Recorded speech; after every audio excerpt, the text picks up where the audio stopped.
Bienvenidos a este nuevo video del curso de React Native. En este video vamos a ampliar acerca de los props, los componentes y el state. Hemos creado un proyecto nuevo donde tenemos nuestro archivo de app.js y hemos creado un componente llamado componente hijo. En nuestro app.js hemos colocado el nombre de la clase como componente padre. Lo primero que hacemos es importar el componente. Mira que le estoy diciendo import component hijo. Mira lo que acá lo tengo.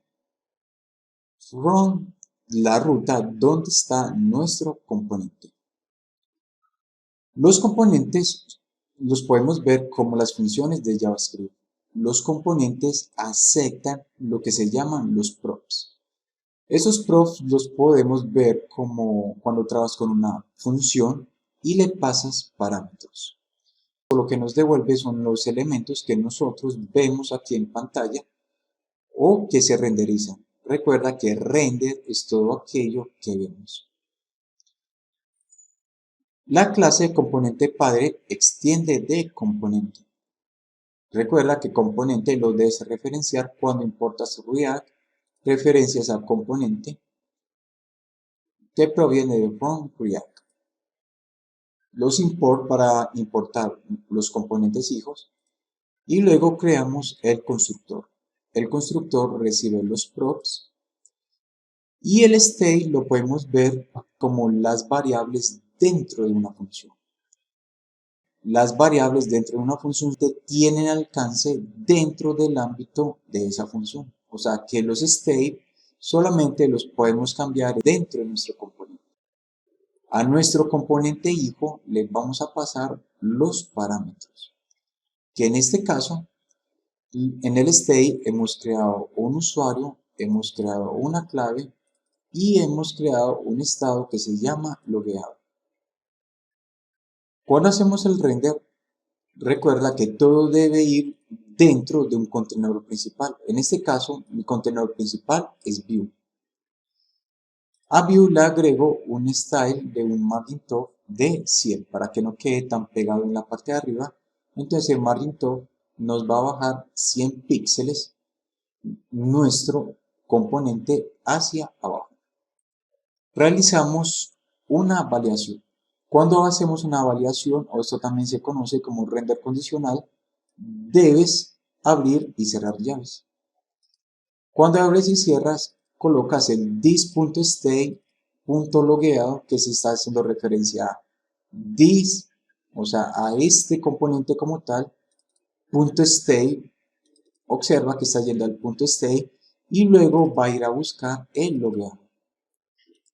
Si logueado es igual a 0, va a decir el usuario no logueado. Observemos que si lo cambiamos a 0, guardamos, nos dice usuario no logueado.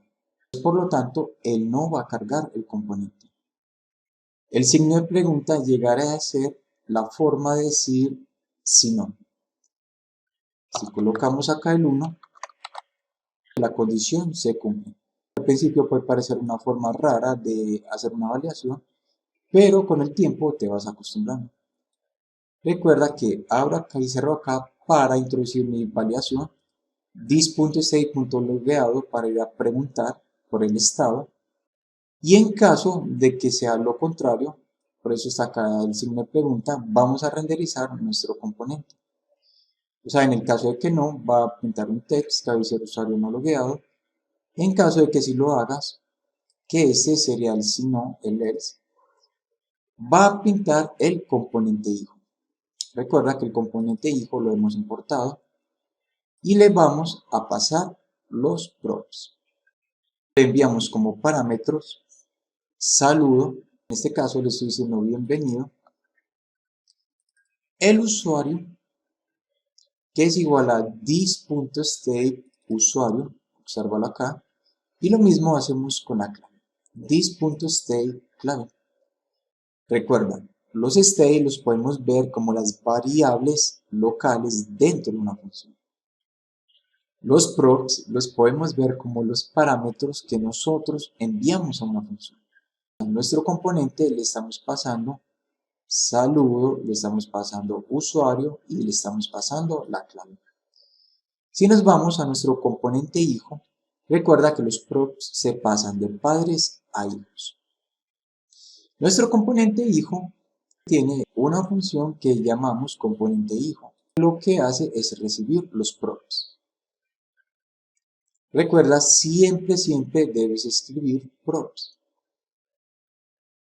Él va a renderizar un estilo que se llama container, que lo único que le hacemos es flex 1 para que ocupe todo el espacio, le agregamos un background color, alineamos los elementos y los justificamos hacia el centro.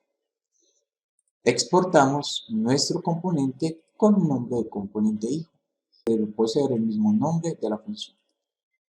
Con props recibimos los props o los parámetros y luego los pintamos en un texto mediante esta opción.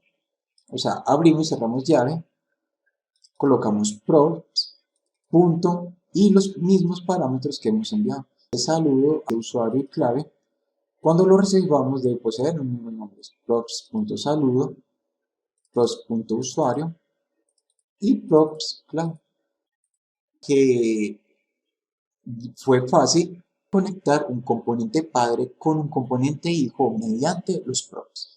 Cuando tú creas una aplicación, muchas veces puedes agrupar todo dentro del mismo elemento.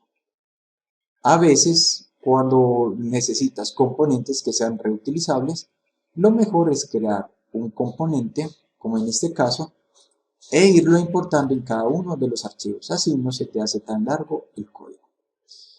Muy bien, hasta aquí este video.